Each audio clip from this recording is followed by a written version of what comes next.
Okay, चलिए आज हम कौन सी यूनिट पढ़ने वाले हैं, कोई मुझे बताएगा? Unit third. ओके, जिसका नाम क्या है? Nutrition for infant, child, adolescent and elderly. Okay, तो हम किस किस के लिए न्यूट्रिशन के बारे में पढ़ेंगे कि उनको कितनी न्यूट्रिशन की रिक्वायरमेंट होती है और किस अमाउंट में कितना न्यूट्रिशन न्यूट्रिशन चाहिए होता है, और किस किस एज ग्रुप के बारे में पढ़ेंगे हम। अब हमने देखो प्रेग्नेंट मदर और लैक्टेटिंग मदर के बारे में पढ़ लिया कि नहीं? पढ़ लिया। अब हम पढ़ने वाले हैं किस किस के बारे में? Infant, child, adolescent and elderly जो पीपल्स होते हैं उनके लिए न्यूट्रिशन की क्या रिक्वायरमेंट होती है, किस प्रकार की रिक्वायरमेंट होती है। ओके, चलिए तो फर्स्ट फर्स्ट में कुछ है नहीं है, फर्स्ट में सिर्फ क्या है, ओनली हमारा ये इंट्रोडक्शन है, तो इसको तो छोड़ देते हैं। ठीक, नेक्स्ट हम चलते हैं सेकंड पेज पर।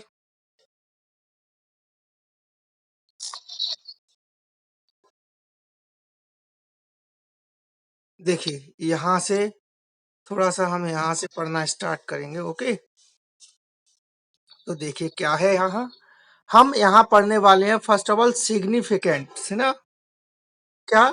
Significance of nutrition across life cycle, कि ना जो न्यूट्रिशन है उसका क्या इम्पैक्ट है, क्या रेशियो है, किस प्रकार का स्टेटस है अभी हमारी कंट्री और वर्ल्ड वाइड में। ओके, तो देखिए फर्स्ट ऑफ ऑल हम देखते हैं क्या है। Globally 45% of all child deaths are attributed to underweight. तो ग्लोबली अगर देखा जाए, पूरे वर्ल्ड में देखा जाए, तो चिल्ड्रंस की जो डेथ का 45% जो कंट्रीब्यूशन रहता है वो किसके कारण रहता है? अंडरवेट के कारण। ओके, नेक्स्ट सेकंड देखिए क्या लिखा है उन्होंने कि the magnitude of child undernutrition in India is one of the highest in the world. Around 39% of under 5 children in India are stunned, 15% are wasted and 29% are underweight, with every 6 child in India being severely stunned, 1 in 20 being severely wasted and 1 in 10 children being severely underweight। Means क्या बोल रहा है वो, कि अगर देखा जाए तो इंडिया में जो मैग्नीट्यूड या फिर जो एक रेशियो है या एक स्टेटस है वो क्या है अंडर न्यूट्रिशन का, कि जो अंडर न्यूट्रिशन इंडिया में इस ये क्या है, एकदम हाईएस्ट कॉज है बच्चों में, है ना?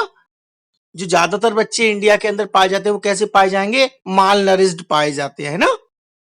और 39% जो है वो अंडर 5 चिल्ड्रंस होते हैं इंडिया में जो स्टैंड पाए जाते हैं। अब स्टैंड और वेस्टेड दो टर्म होते हैं, किसी को पता है इन दोनों का मतलब?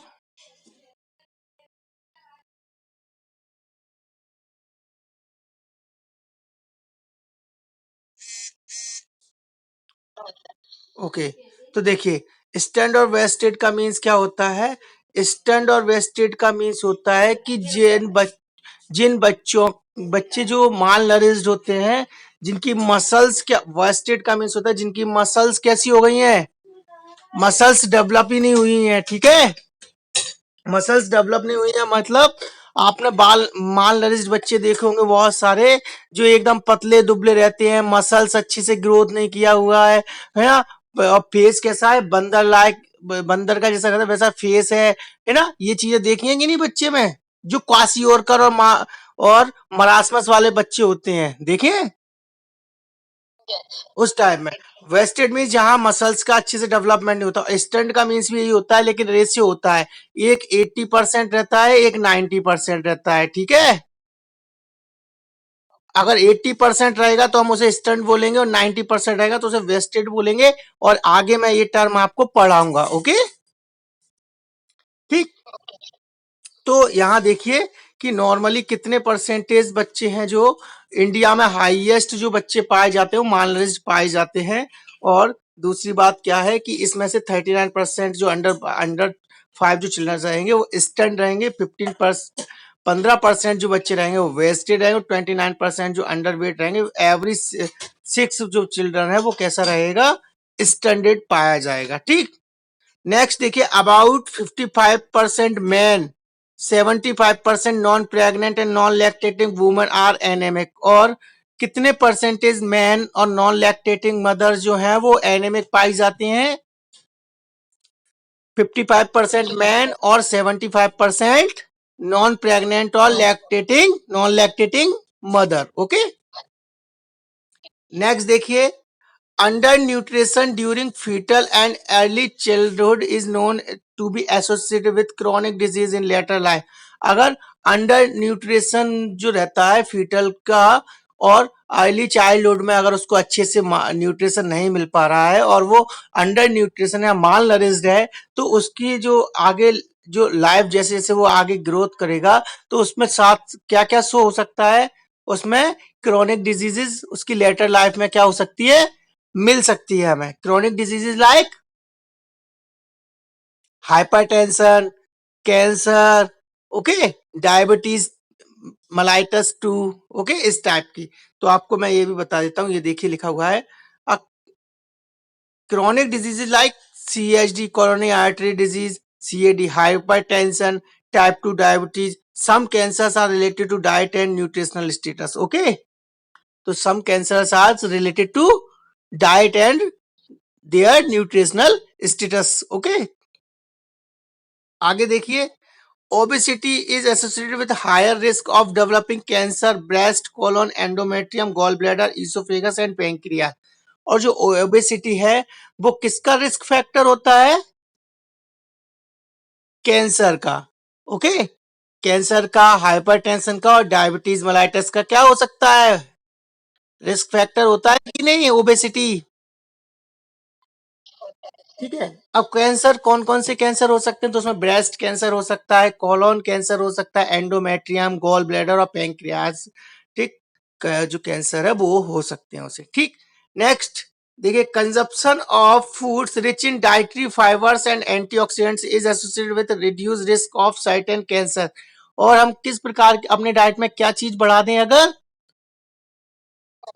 हाँ फाइबर डाइट्स और एंटीऑक्सीडेंट्स बढ़ा देंगे तो वो किस चीज से एसोसिएटेड करते हैं, किस चीज के रिस्क को रिड्यूस करते हैं,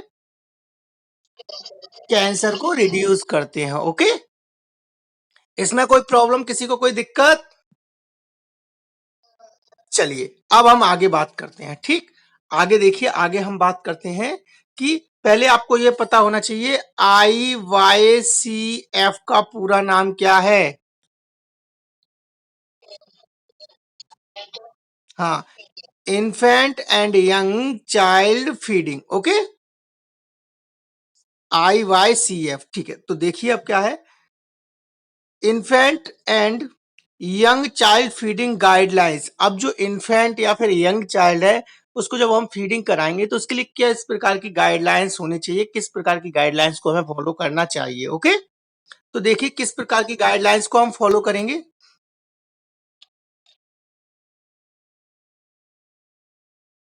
देखिए, फर्स्ट क्या है, infant and young child feeding is a set of well-known and common recommendations for appropriate feeding of newborn and children under 2 years of age. IFC include the following care practices। और जो IYCF है, infant and young child feeding है, वो कहाँ, किस as से किस as तक के लिए माना गया है, किस किस के लिए, न्यूबॉर्न और children under 2 years of age. Okay, तो इनके लिए और क्या क्या प्रैक्टिस हैं, तो देखिए, early initiation of breastfeeding means breastfeeding all normal newborns including those born by cesarean section as early as possible after birth, ideally within 1 hour। और हमें कितने टाइम के अंदर ब्रेस्ट फीडिंग स्टार्ट कर देनी चाहिए,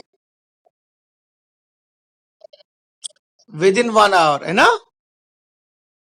बीस नॉर्मली तो हम ये मानते हैं 30 to 1 आवर, है ना, 30 minutes to 1 आवर। ओके, चलिए अब आगे और देखिए क्या है,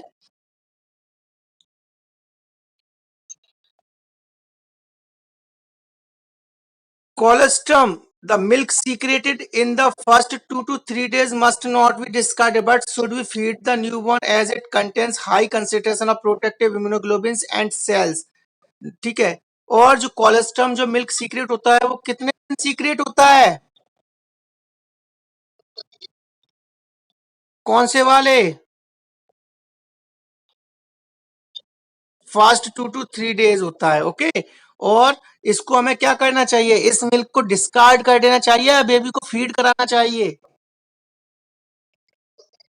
बेबी को फीड कराना चाहिए. क्यों? क्योंकि इसमें क्या क्या रहता है? इसमें प्रोटेक्टिव इम्यूनोग्लोबिन सेल्स और ऐसे कुछ न्यूट्रिएंट्स पाए जाते हैं जो बेबी की ग्रोथ करने के लिए और उसको इन्फेक्शन से प्रोटेक्ट करने के लिए क्या करते हैं? हेल्पफुल होते हैं. ओके. आगे देखिए क्या है. No prelacteal fluid should be given to the newborn. No prelacteal fluid should be given to the newborn. इसका मतलब क्या है? कोई बताएगा मुझे? प्रीलैक्टल फ्लूइड.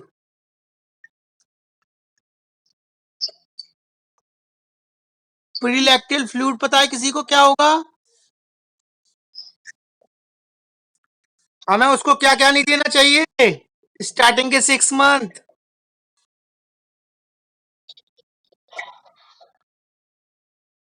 हाँ.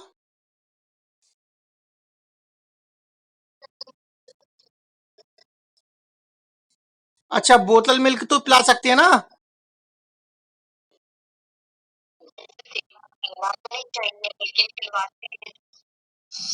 देना नहीं चाहिए का मतलब ये है कि बिल्कुल नहीं देना है. 6 मंथ तक ओनली. और किस पर रखना है उसे? सिर्फ और सिर्फ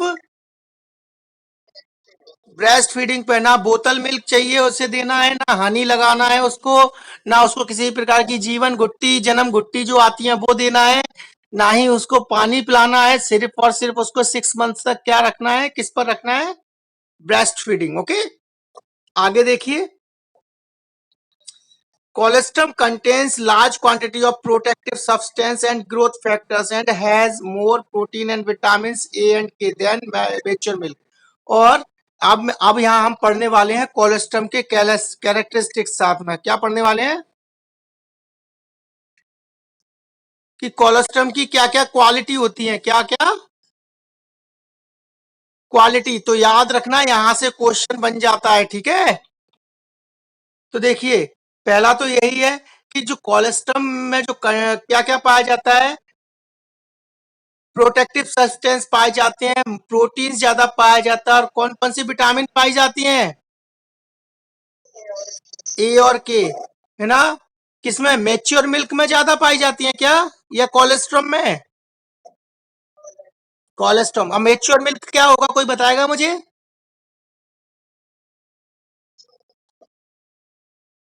हाँ, बताओ बताओ.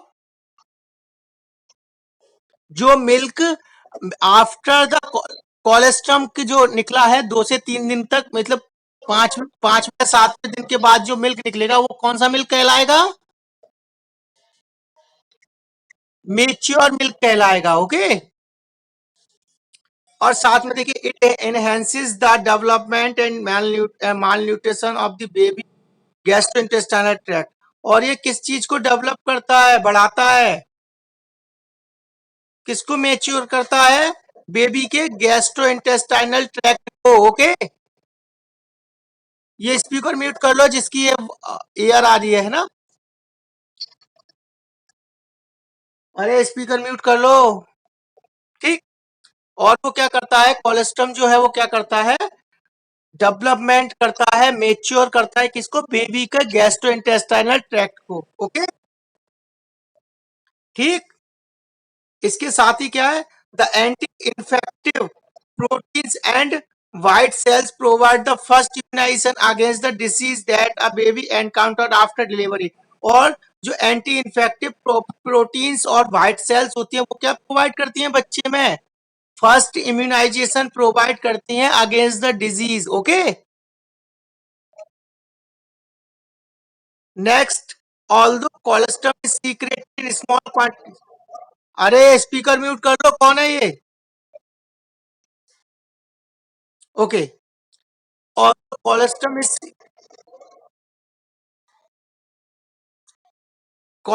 Is secreted in small quantities 30 to 90 ml। और कोलेस्ट्रम कितना सीक्रेट होता है? 30 to 90 ml, and it is sufficient to meet the caloric needs of a newborn, normal newborn in the first few days of life। और इतनी जो amount secret हो रही है कोलेस्ट्रॉल की, वो सफिशियंट होती है जो न्यूबॉर्न बेबी होता है उसके लिए स्टार्टिंग लाइफ में। Okay. And colostrum also has a mild purgative effect. और जो देखो कोलेस्ट्रम क्या क्या कर रहा है, कोलेस्ट्रम के फंक्शंस याद रखना, वो इसी में से एक्सेप्ट करके आपसे पूछ लेगा। इसके अंदर कौन कौन सी प्रॉपर्टीज पाई जा रही थी? ये फर्स्ट ऑफ ऑल क्या कर रहा था, इसमें मोर प्रोटीन्स और विटामिन ए एंड के पाया जा रहा था, मतलब प्रोटेक्टिव सब्सटेंस थे। दूसरा, ये डेवलप करता था, मैच्योर करता था बेबी के गैस्ट्रोइंटेस्टाइनल ट्रैक्ट को। तीसरा, इसमें एंटी इन्फेक्टिव प्रोटीन्स पाई जाती हैं जो इम्यूनाइजेशन प्रोवाइड करती हैं बच्चे को। चौथा, जो इसका जो नीड है, ये जो कोलेस्ट्रम है, ये माइल्ड परगेटिव इफेक्ट दिखाता है, विच हेल्प्स टू, क्या हेल्प करेगा बेबी को अच्छे से स्टूल पास कराने में ना, हेल्प करेगा। ठीक है। माइल्ड परगेटिव इफेक्ट पाया जाता है इसके अंदर। और देखो माइल्ड परेगेटिव इफेक्ट में क्या होता है, क्लियर द बेबीज गट, जो चाइल्ड जो है बच्चा है उसका गेट है, गट है, उससे अच्छे तरीके से वो स्टूल पास कर सकता है। और बेबी जो फर्स्ट स्टूल पास करता है उसे क्या बोलते हैं? मैकोनियम। ओके। फर्स्ट जो बेबी के द्वारा जो फर्स्ट स्टूल जो पास किया जाता है उसको बोलते हैं मैकोनियम। ओके। तो कोलेस्ट्रम की प्रॉपर्टीज कौन कौन सी होती है, कोई बताएगा मुझे?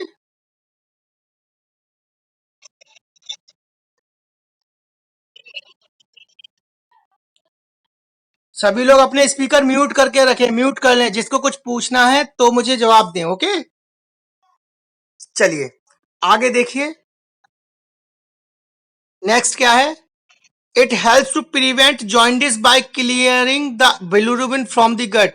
और ये किस चीज में हेल्प करता है? जॉइंडिस को रिमूव करने में। क्यों? क्योंकि जब बेबी अच्छे से ब्रेस्ट फीड करेगा तो वो क्या करेगा, यूरिन पास करेगा। और बेबी का एचबी कितना होता है न्यूबॉर्न का?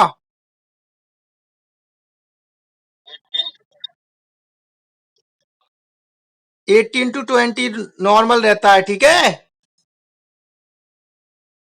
अब जब इतना हीमोग्लोबिन है तो ये एचबी क्या होना स्टार्ट हो जाता है?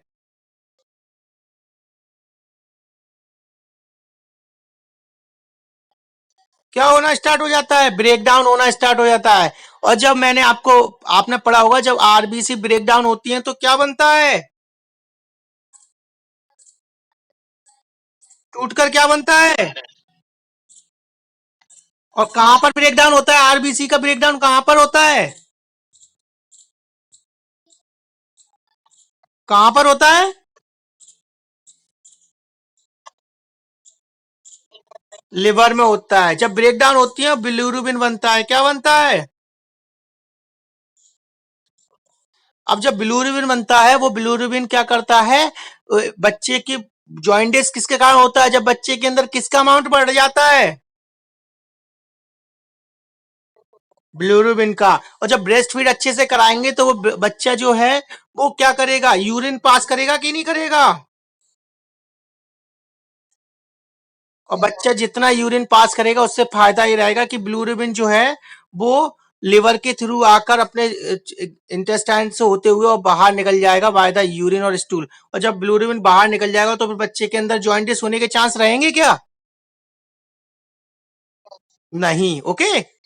तो ये भी क्वालिटी उसके अंदर पाई जाती है। ठीक, आगे देखिए, नेक्स्ट।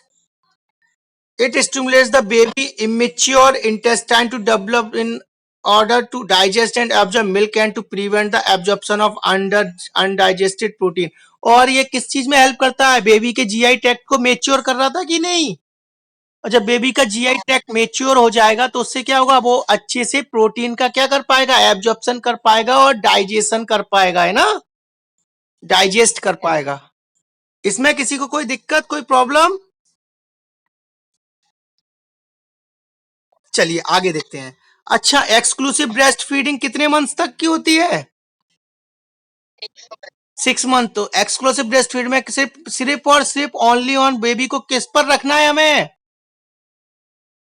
तो देखो यही है, exclusive breast feeding for the first 6 months means that an infant receives only breast milk from his और हर मदर और अ वेट नर्स और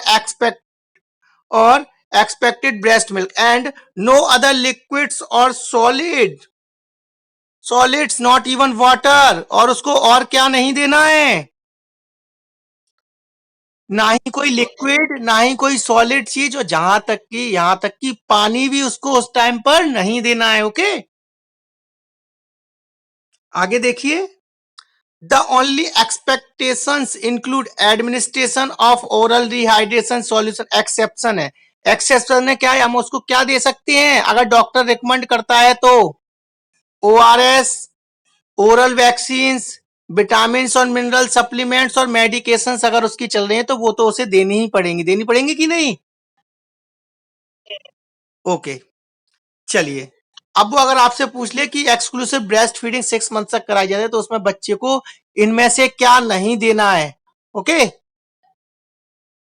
मीन्स वो आपसे पूछेगा कि during the exclusive breast feeding in all of these except. Okay, क्या पूछेगा? During the breast feed exclusive breast feeding in all of these except. Except का क्वेश्चन आ गया है, किस चीज का आया है? अब देखिए वो एक्सेप्ट में क्या आपको ऑप्शन देगा, ऑप्शन सुनना गौर से। वो आपसे पूछेगा हनी, वाटर,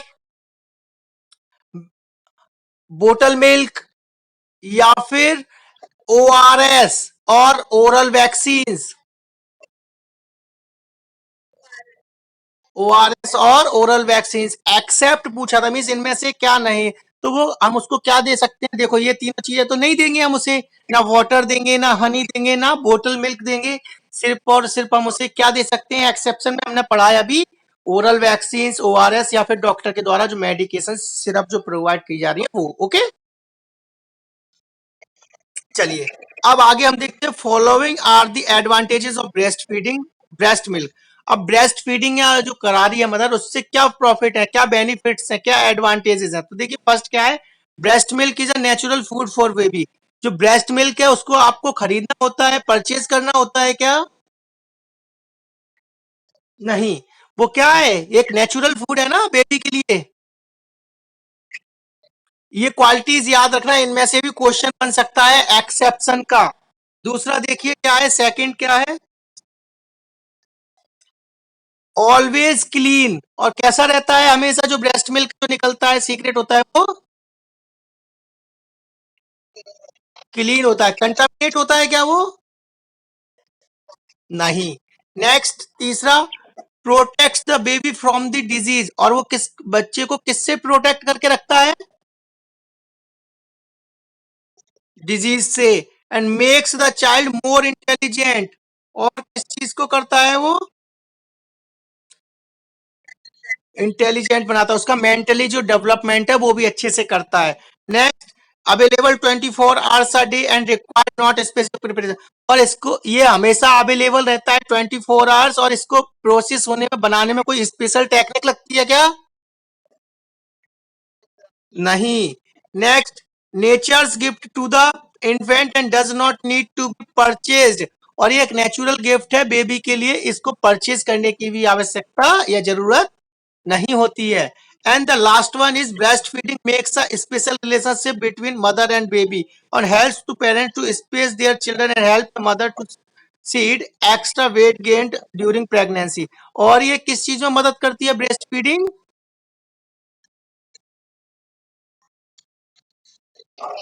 और बेबी और जो मदर है उसके अंदर उसके दोनों के बीच में एक म्यूचुअल और अच्छी बॉन्डिंग बनाने में भी क्या करती है ब्रेस्ट फीडिंग, ये हेल्पफुल होती है। ओके, इसमें कोई दिक्कत किसी को, कोई प्रॉब्लम? आप देखिए ब्रेस्ट फीडिंग जो है, ब्रेस्ट फीडिंग के एडवांटेजेस फॉर बेबी और फॉर द मदर। बेबी के लिए कौन से एडवांटेजेस क्या कौन से रहेंगे और मदर के लिए कौन क्या एडवांटेजेस है? तो देखिए बेबी के लिए क्या है, improve the growth and nutritional status, okay, less likely to die, increase bonding, less diarrhea and respiratory infection, less car infections and disorders, skin condition and side effects, lower risk of chronic diseases, lower lower risk of overweight and obesity, improved cognitive and motor development. समझ में आया? ये सारे benefits किसके लिए हैं breast feeding के? Baby के लिए। इनको अच्छे से याद रखना क्योंकि वो एक्सेप्शन वाले जो क्वेश्चंस होते हैं वो इन्हीं से बनते हैं, ओके। एंड मदर के लिए देखिए, इसमें से मदर के लिए क्या है, mother less likely to be become pregnant in early months. पहला काम क्या करता है वो, मैंने आपको बताया था कि वो क्या करता है, एक नेचुरल कॉन्ट्रासेप्टिव मेथड की तरह वर्क करता है कि नहीं, ठीक है। तो अर्ली प्रेगनेंसी कंसीव करने से बचाते हैं ब्रेस्ट फीडिंग। दूसरा, lower risk of maternal cancer, ovarian and breast cancer को क्या करता है, प्रिवेंट करता है breast feeding, okay. And next देखिए, faster maternal recovery and weight loss postpartum, और फास्टरली क्या करता है मदर को, जो प्यूपेरियन पीरियड होता है 42 डेज तक का, उसमें क्या करता है वो मदर की अच्छे से दोबारा से क्या करता है, रिकवरी करता है। कौन, ब्रेस्ट फीडिंग के थ्रू हेल्पफुल है, एडवांटेजेस हैं, okay. And the last, less postpartum depression, okay. और वो किस चीज से बचाता है मदर को, पोस्टपार्टम डिप्रेशन। अब कब ये क्यों होता है, किसी को पता है पोस्टपार्टम डिप्रेशन का मतलब क्या है, क्या चीज है ये? मतलब जब मदर ने डिलीवरी की, डिलीवर हुआ बेबी, उसके बाद जो मदर का जो वेट गेन हो जाता है ना, और जो फिजियोलॉजिकल चेंजेस आए थे, अब उसको ये डिप्रेशन रहता है कि दोबारा से वो अपने नॉर्मल साइज एंड शेप में जाएगी या नहीं, जो उसका वेट गेन हुआ था वो लॉस होगा या नहीं, है ना। तो इन चीजों को लेकर वो किस चीज में जाने की संभावना रहती है उसकी, डिप्रेशन में। तो उस डिप्रेशन को प्रिवेंट करता है कौन, breast feeding, okay. Reduce the, मतलब वो मेंटली स्ट्रेस को, जब आप बेबी बेबी को जब मदर ब्रेस्ट फीड कराती है तो उसे रिलैक्स फील होता है, जिसके कारण उसको डिप्रेशन या फिर ऐसी कोई भी चीजें उसके दिमाग में नहीं आती, और वो बॉन्डिंग अच्छी हो जाती है, तो वो उसका ध्यान बेबी पर ज्यादा रहता है, और ब्रेस्ट फीडिंग के टाइम पर वो रिलैक्स फील करती है, जिसके कारण उससे डिप्रेशन में जाने के चांसेस क्या हो जाते हैं, कम हो जाते हैं, ओके। कोई दिक्कत इसमें, ओके। अब नेक्स्ट आगे देखिए, आगे क्या है, complementary feeding means complementing solid,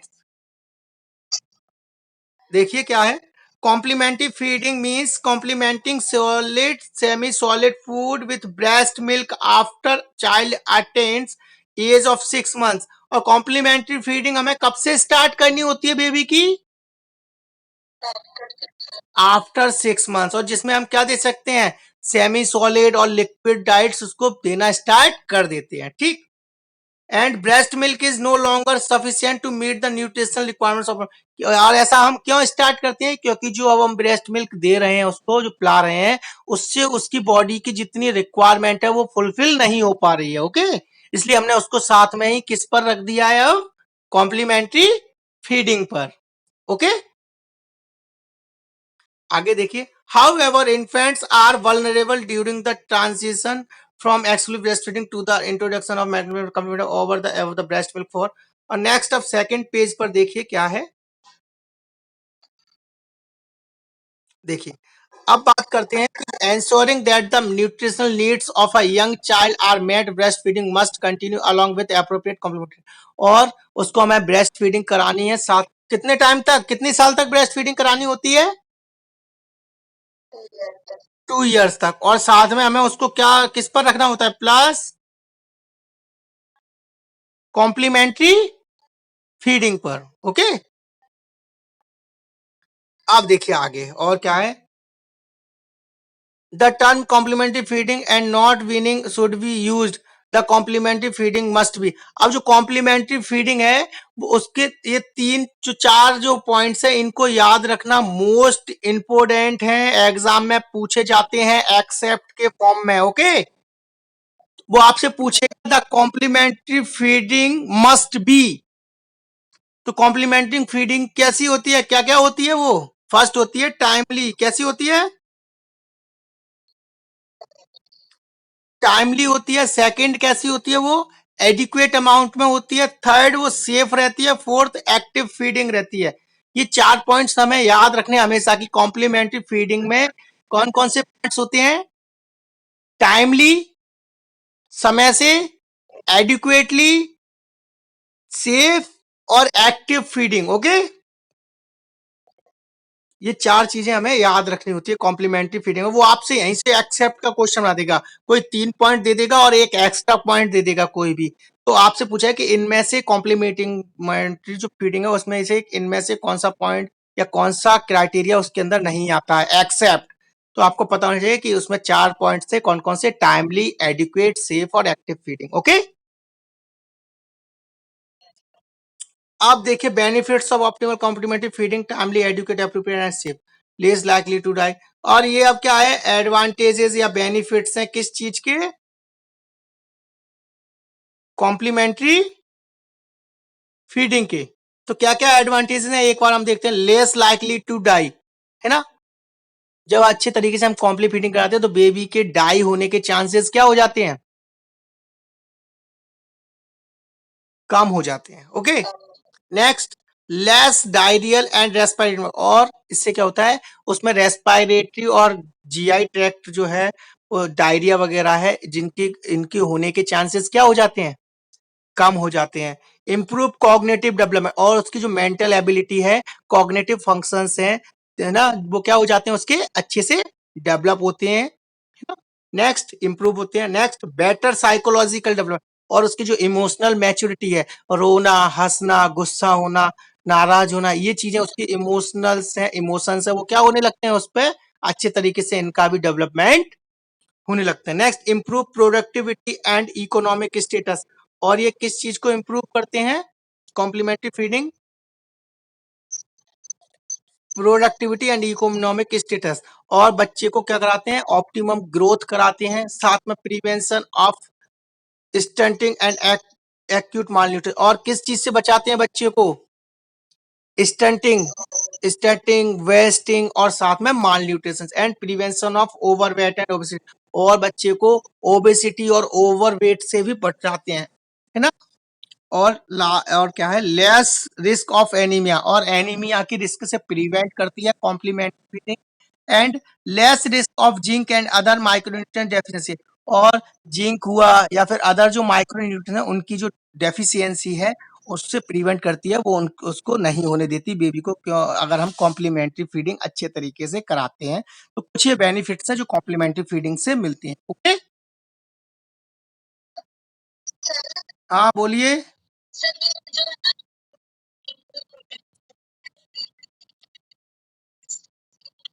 हाँ, जब ब्रेस्ट फीडिंग कराते हैं हम, कॉम्प्लीमेंट्री फीडिंग कराते हैं बेबी को, तो उसकी एक तो प्रोडक्टिविटी बढ़ाता है। प्रोडक्टिविटी और इकोनॉमिक स्टेटस कैसे बढ़ेगा, देखिए मैं बता रहा हूँ। ठीक है, मीन्स क्या है, जब जब आप बच्चे को अच्छे से कॉम्प्लीमेंट्री फीडिंग कराओगे, तो कॉम्प्लीमेंट्री अच्छी फीडिंग कब कराओगे आप? कब कराओगे?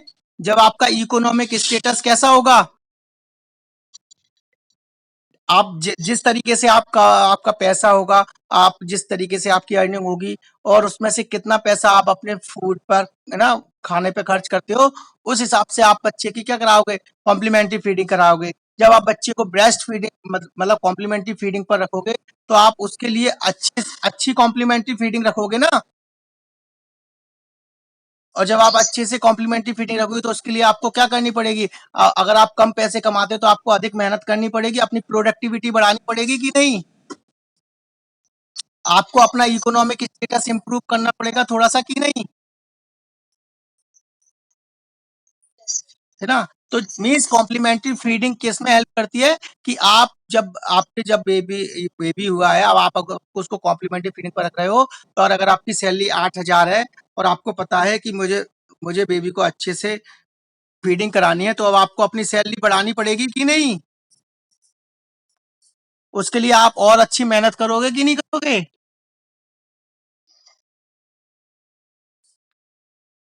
लो, खत्म ही है अभी मीटिंग। क्लास है, अब दोबारा रिज्वाइन कराना पड़ेगा।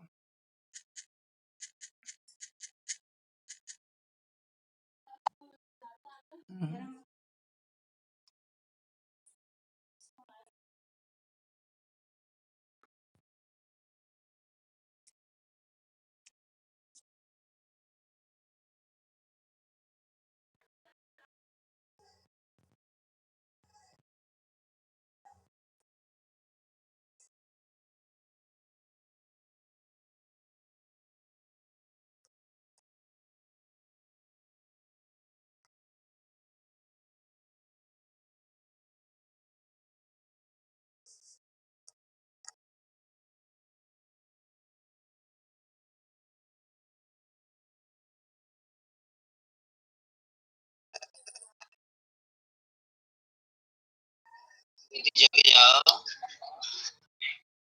जग जाओ। हाँ,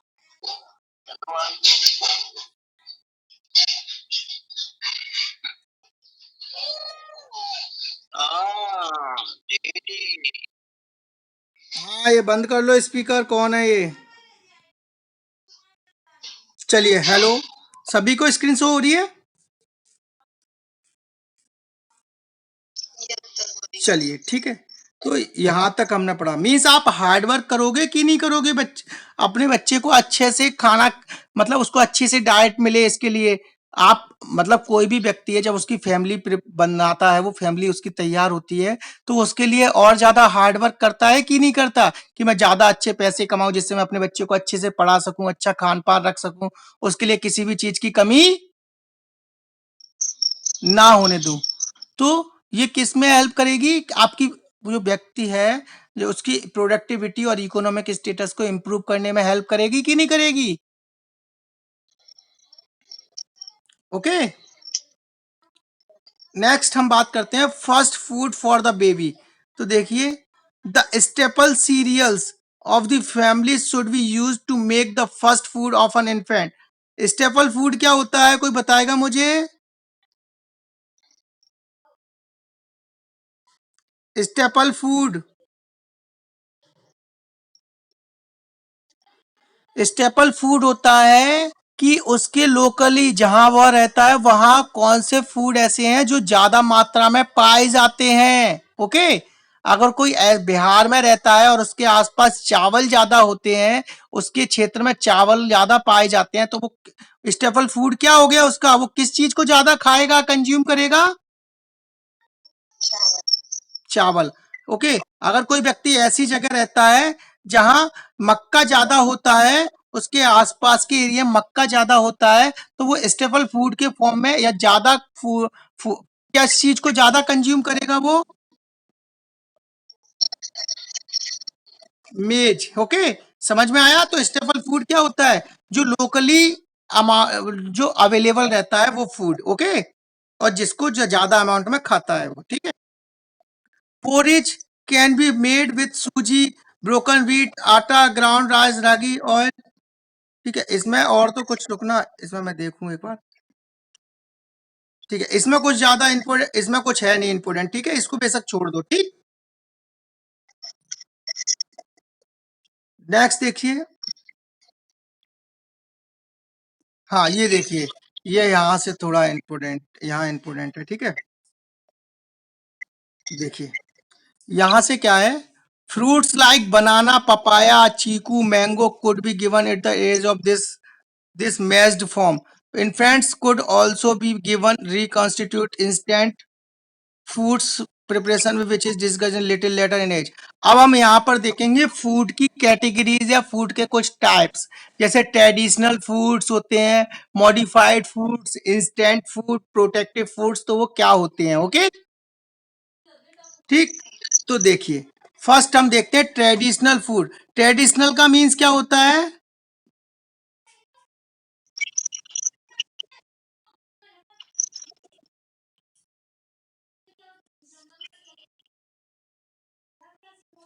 क्या होता है ट्रेडिशनल फूड का मतलब? जो परंपरागत फूड है, मीन्स जो हमारे परंपरा चली आ रही है कि बच्चे को छोटा है तो अब उसको पहले हमें ये चीज, दाल का पानी पिलाना है, चावल का पानी पिलाना है, है ना, इस चीजें जो ट्रेडिशनल फूड, देखिए क्या है इसमें। Once the child eating a cereals, porridge, well, mixed food including cooked cereals, pulses and vegetables cooked be given to the child. Most traditional foods given to infants in different parts of the country are example of mixed foods. हाँ, speaker mute कर लो। Are examples of mixed foods like खिचड़ी, दलिया, सूजी खीर, उपमा, इडली, ढोकला, भात, भाजी etcetera. और traditional food में हम बच्चे को क्या कराते हैं, जो डिफरेंट डिफरेंट पार्ट्स हैं इंडिया के, वहाँ डिफरेंट डिफरेंट टाइप के ट्रेडिशनल फूड्स पाए जाते हैं। लेकिन जो मोस्टली देखा जाए तो ट्रेडिशनल फूड्स में हम बच्चे को या इन्फेंट को किस चीजों का किस चीजें देते हैं, क्या चीजें देते हैं? खिचड़ी, दलिया, सूजी खीर, इडली, ढोकला, ऐसी चीजें खिलाते हैं मैश कर करके। ओके, ठीक। आगे देखिए, sometimes traditional foods are given after a little modification so as to make the food more suitable for the child। और कभी कभी हम क्या करते हैं, ट्रेडिशनल फूड को थोड़ा सा क्या कर लेते हैं, क्या कर देते हैं, मॉडिफाई कर देते हैं, थोड़ा सा मॉडिफिकेशन कर देते हैं, जो चिल्ड्रंस के लिए क्या रहता है, सुटेबल रहता है। And for instance, mashed oily with a little oil and sugar is a good complement food for the infant.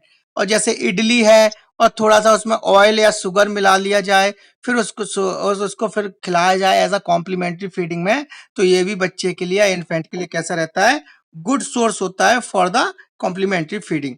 Okay, similarly bhat can be made more nutritious by adding some cooked dal और vegetable. भात बनाते हैं जो, है ना, उसमें थोड़ी सी हमने सब्जी वेजिटेबल्स मिला लिया, दाल मिक्स कर ली और फिर वो उसको खिला दिया।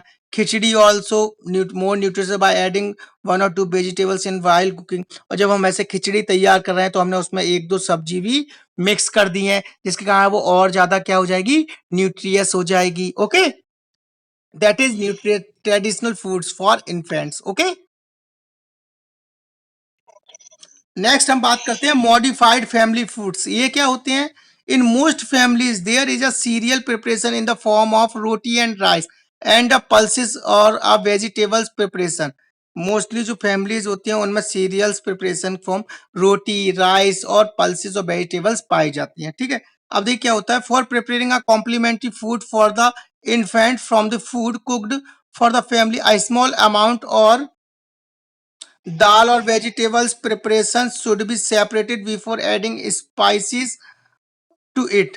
और हम इसमें क्या करते हैं, जब किसी बेबी के लिए कॉम्प्लीमेंट्री फीडिंग हम जब तैयार कर रहे होते हैं, तो इन्फेंट को from the cooked for the family a small amount of dal और vegetables preparation should be separated. और इसमें से कुछ दाल और जो कुछ वेजिटेबल्स जो मिक्स करके जो बेबी के लिए बना रहे हैं, उसमें से कुछ चीजों को क्या कर देते हैं हम उसके लिए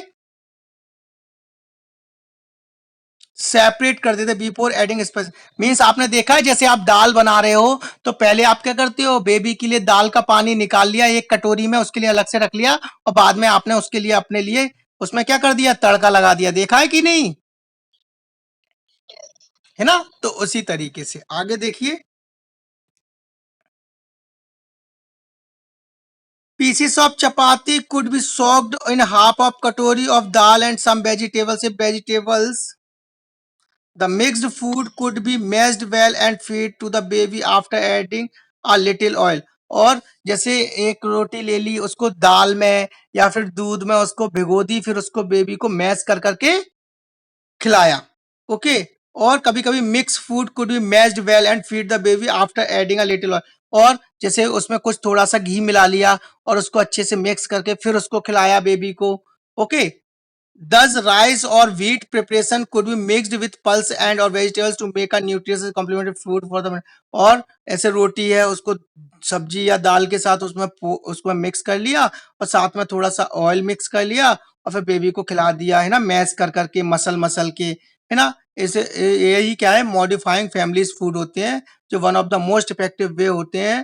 तो किस लिए, कॉम्प्लीमेंट्री फीडिंग के वे से तरीके से एक इन्फेंट के लिए। ओके, यही चीजें तो खिलाते हैं हम बेबी को आफ्टर द 6 मंथ। अब देखते हैं इंस्टेंट फूड क्या होता है। इंस्टेंट फूड क्या होता है, infant food mix can be made at home from good grains available in the household. These mixes can be stored at least for a month or to enable frequent frequency of infant. These are sattu like provision. और जो instant food होता है इसको हम क्या करते हैं, store करके. भाई साहब ने जैसे सत्तू बना के रख लिया, अब वो जल्दी से खराब हो जाएगा क्या? खराब हो जाएगा क्या? नहीं. जिसको जिसको हम कम से कम कितने टाइम तक रख सकते हैं स्टोर करके?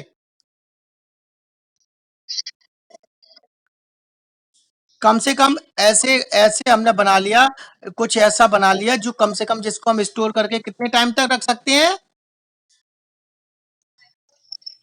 कम से कम 1 मंथ तक रख सकते हैं. और जब जरूरत पड़ी तभी हमने उसको बनाया, तैयार किया और तुरंत बेबी को खिला दिया. इंस्टेंट का मीन्स होता है तुरंत. ओके, क्या होता है इंस्टेंट का मीन्स? इमीडिएटली. ठीक है, तो मीन्स तुरंत. ठीक, आगे देखिए. These are sattu like preparation which is quite families in the Indian community. One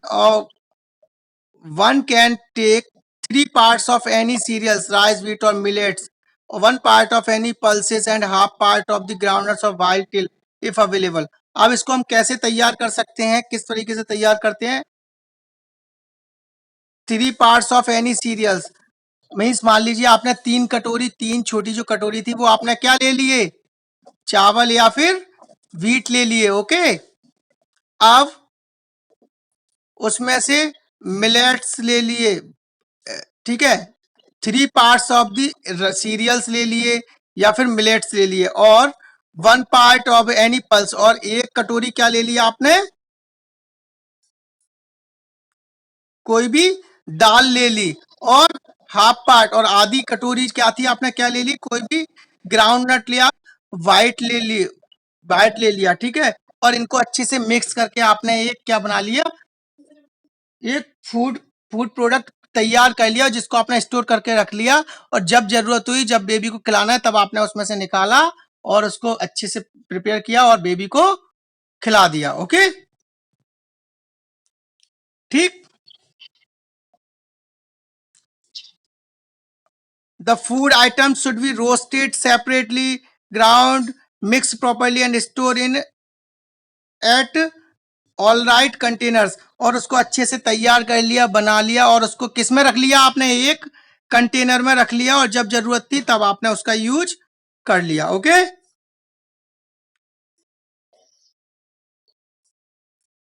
अब आगे देखिए. इसमें वेट द वीडियो, और इसमें अभी कुछ नहीं है. जैसे हाँ ये रहा, ये थोड़ा सा देख लीजिए.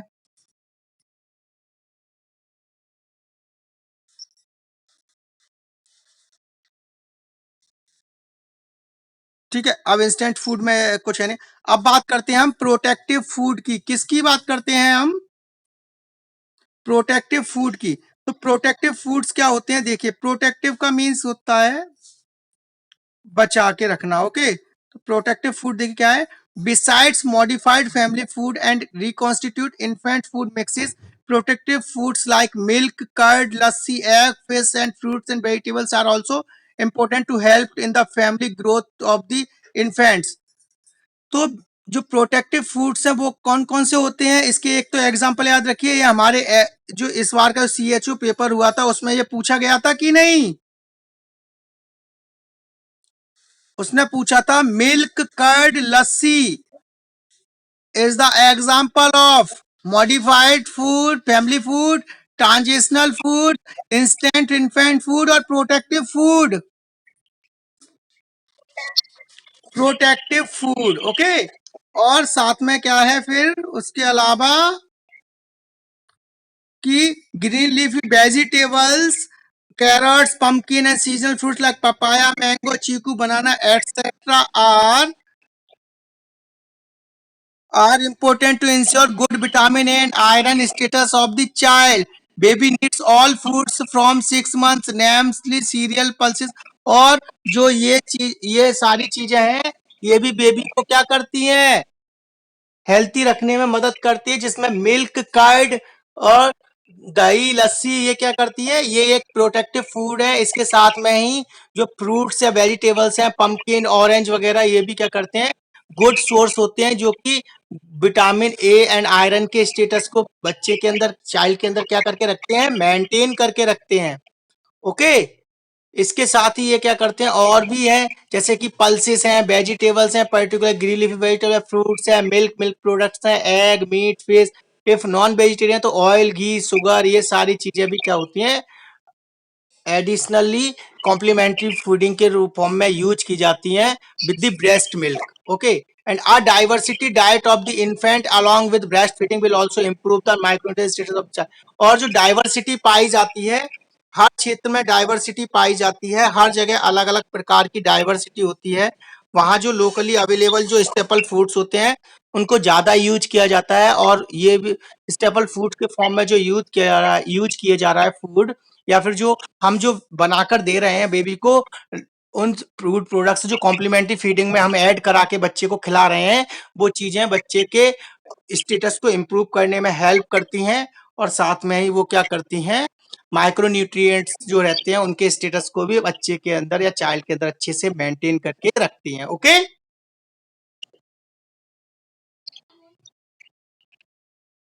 इसमें कोई दिक्कत?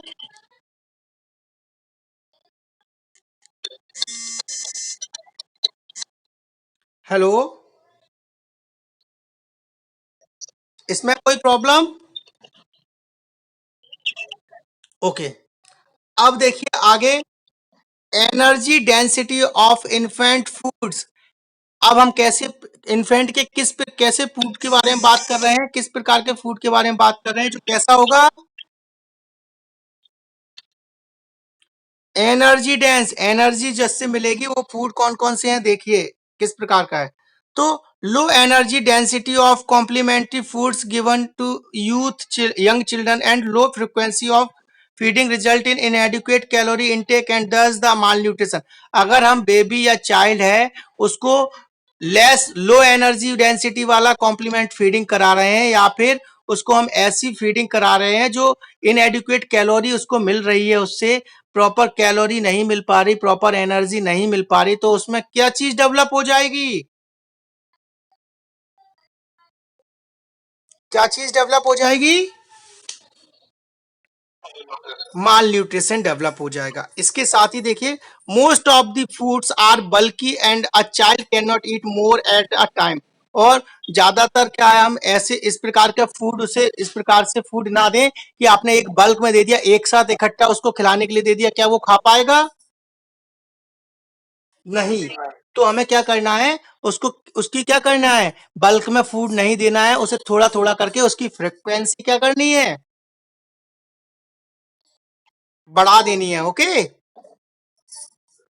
Next, it is important to give small energy dense food at the frequency intervals to the child with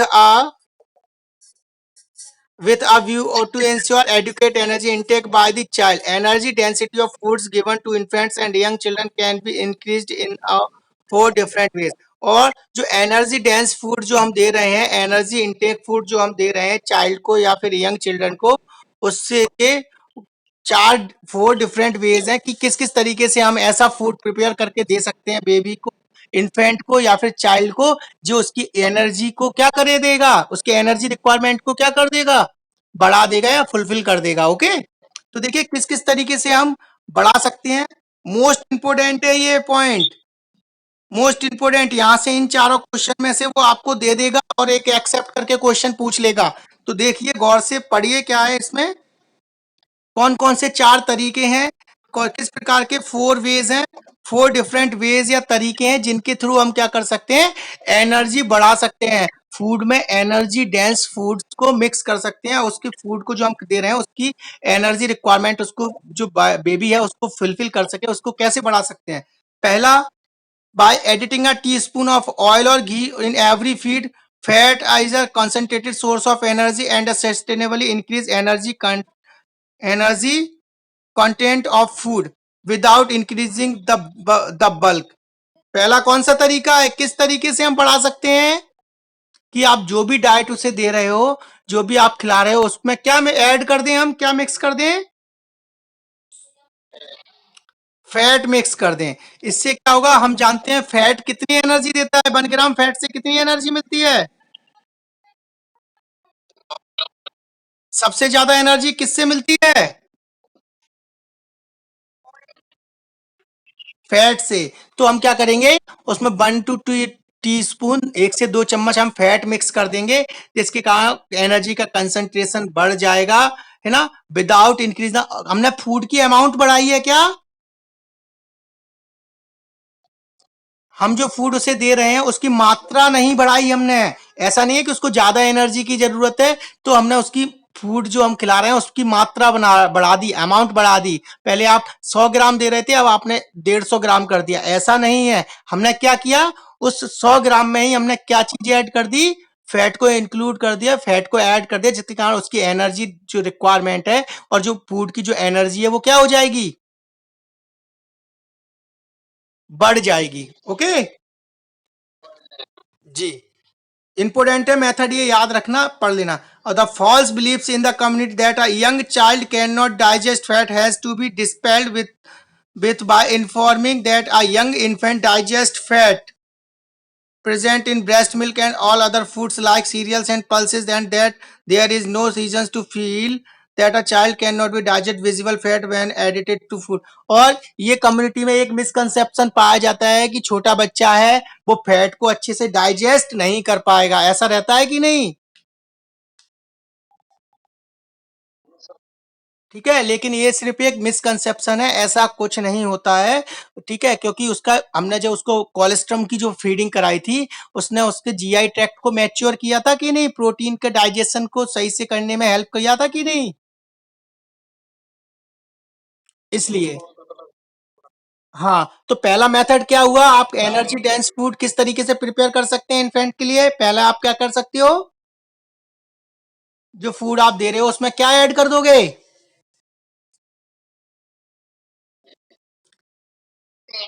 fat. Okay, अब दूसरा देखिए, सेकंड पॉइंट, सेकंड क्या है, by adding sugar or jaggery to the child's food, children need more energy and hence adequate amount of sugar and jaggery should be added to child's food। यहाँ पे जैसे कोई बच्चा है उसको हम कुछ खिला रहे हैं, कुछ पिला रहे हैं, तो हम उसमें क्या ऐड कर सकते हैं?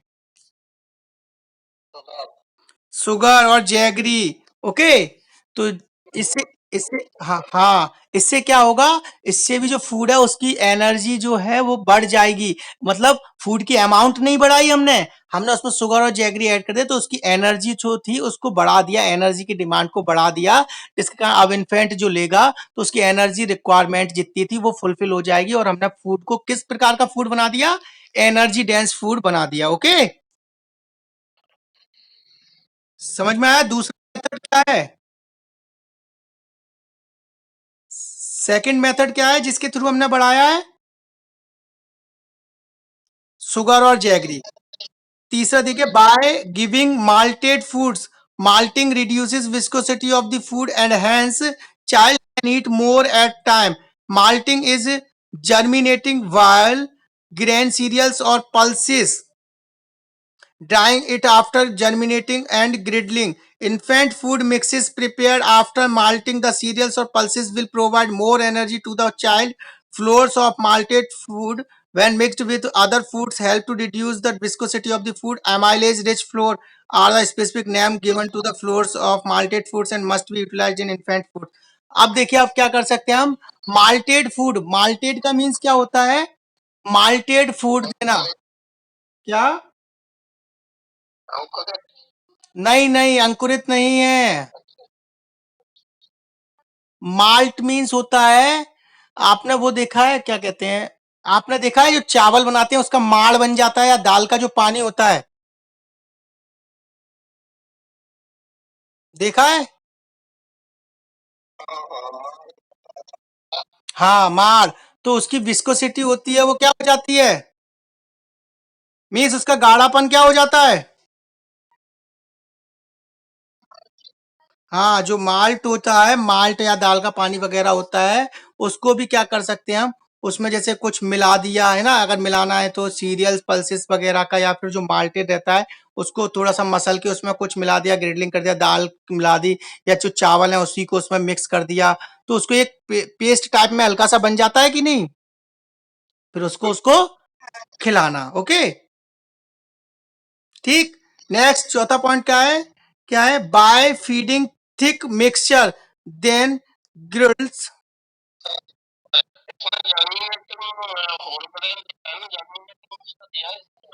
हाँ, जर्मिनेटिंग होल ग्रेन दिया है ना।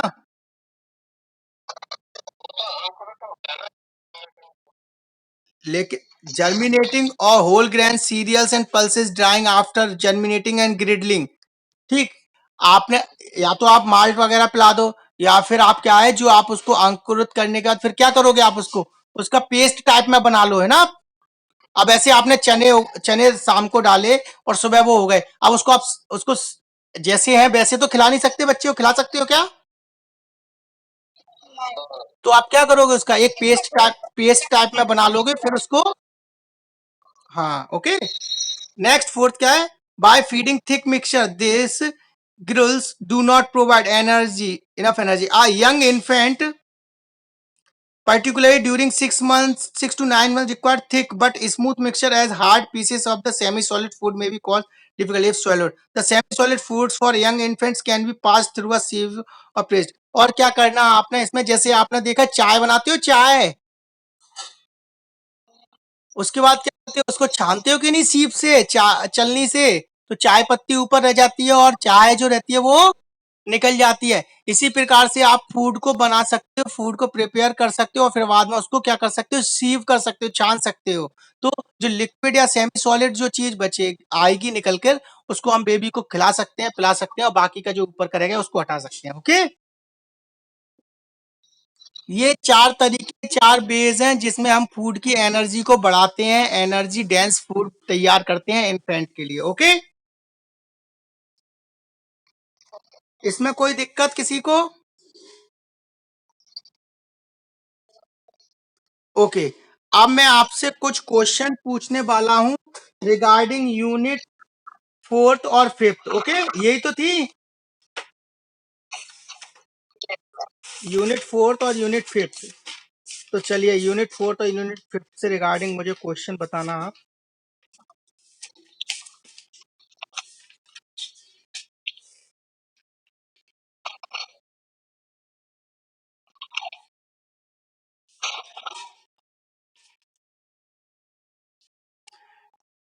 ट्रांसप्लेसेंटल is the examples of which which types of disease transmission?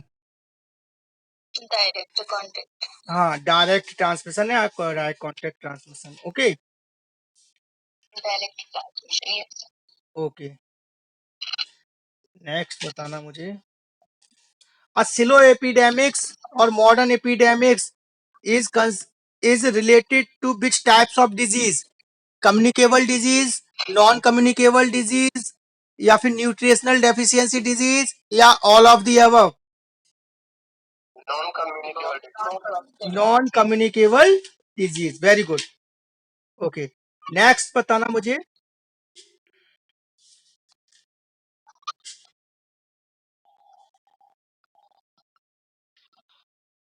case control study is the example of which types of epidemiological approaches, descriptive epidemiology, analytical epidemiology, या experimental epidemiology, या none of these?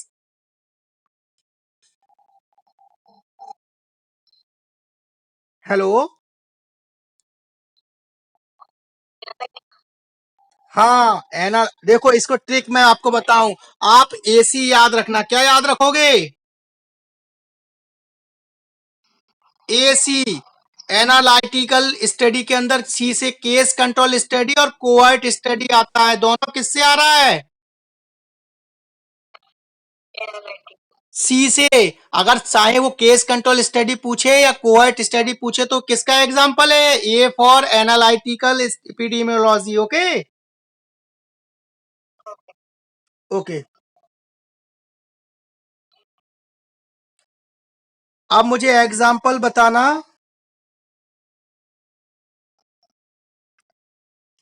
कि in the In the descriptive epidemiology is concerned with the study of which types of which types of parts या aspects accept, okay, बताना, personal characteristics, place distribution, time distribution, या फिर money.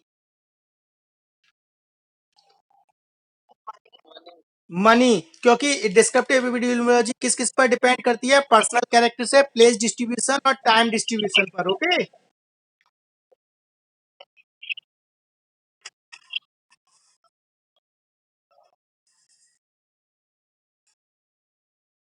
Next बताना, a study in which a specific group of people at a certain time sharing common characteristics or experiences is the example of which types of study, case control study, cohort study, analytical study, descriptive study।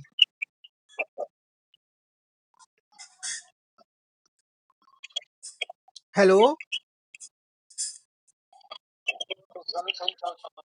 Okay, फिर सुनिए। A study which is a specific group of people at a certain time sharing common characteristics or experience।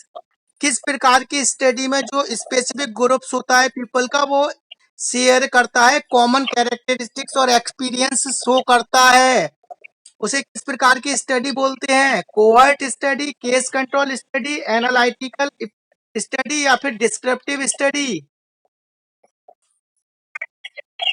Cohort study जिसमें common characteristics और experience share होते हैं, इधर से एक time में एक इस एक स्पेसिफिक डेट में किसी की डेथ होना, किसी की मृत्यु होना एक साथ, है ना,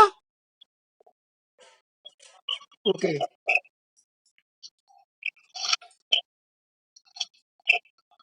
नेक्स्ट बताना मुझे।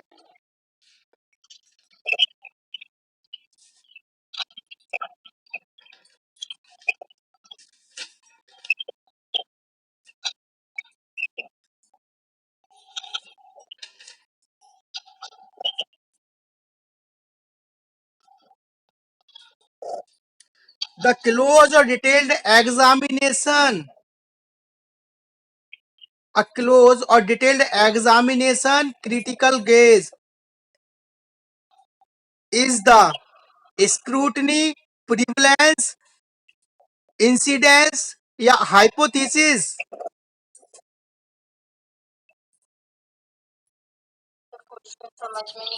क्वेश्चन फिर से सुनिए। a close or detailed examination, okay, a close or detailed examination critical gaze, ये किसका है, ये किसकी डेफिनेशन है, क्लोज और detailed examination, critical gauge is the definition of, ठीक है, scrutiny, incidence, immunity, hypothesis.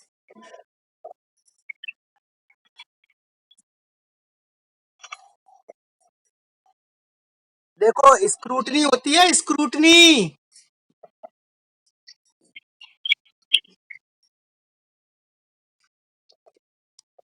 Scrutiny, scrutiny का मीन्स होता है डिटेल्ड और क्लोज एग्जामिनेशन करना, ओके। स्क्रूटनी मीन्स छटनी जिसे बोलते हैं, क्या करना, छटनी करना, छांटना। आपके पास अगर मैं कोई भी चीज लेके आ गया, मैंने आपको 10 पेन दिए और मैंने कहा इनमें से ऐसे पेन देखो जो अच्छे से चल रहे हैं, और जो आधी खाली पेन है उनको अलग रख दो, और जो खराब पेन है उनको अलग कर दो, और जो अच्छे से चल रहे हैं उन पेनों को अलग कर दो। तो आप क्या करोगे अब इनकी, छांटना स्टार्ट करोगे कि नहीं, छटनी करोगे कि नहीं। आप क्लियरली क्या करोगे, अच्छे तरीके से डिटेल और क्लोजली उस पर चेक करोगे, फिर देखोगे कि कौन सा भरा पेन है, कौन सा आधा पेन है, कौन सा अच्छे से चल रहा है, उनकी अलग अलग कैटेगरी के अकॉर्डिंग आप क्या कर दोगे, उनकी छटनी करोगे कि नहीं। तो क्लोज और डिटेल्ड एग्जामिनेशन करना या क्रिटिकल गेज करना is the definition of scrutiny, okay. ठीक। नेक्स्ट मुझे बताना,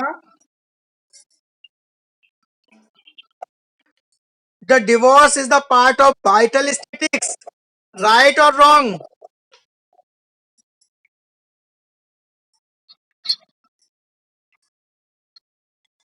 हेलो, हेलो। हाँ, divorce, divorce is the part of vital statistics, right और रॉन्ग? रॉन्ग कैसे होगा, सही नहीं होगा? वाइटल स्टैटिक्स वाइटल इवेंट नहीं है divorce. Live birth, still birth, adoption, divorce, foetal death, marriage, separation, annulment of marriage, ये सब क्या है? वाइटल इवेंट्स ही तो हैं। ओके, अच्छे से पढ़ के अच्छे से पढ़ के कल फिर आपसे पूछूंगा यूनिट 4 और के regarding questions. Okay, hello. Unit 4 और यूनिट 5 अच्छे तरीके से पढ़ के आना, मैं इसके रिगार्डिंग क्वेश्चंस आपसे पूछूंगा कल।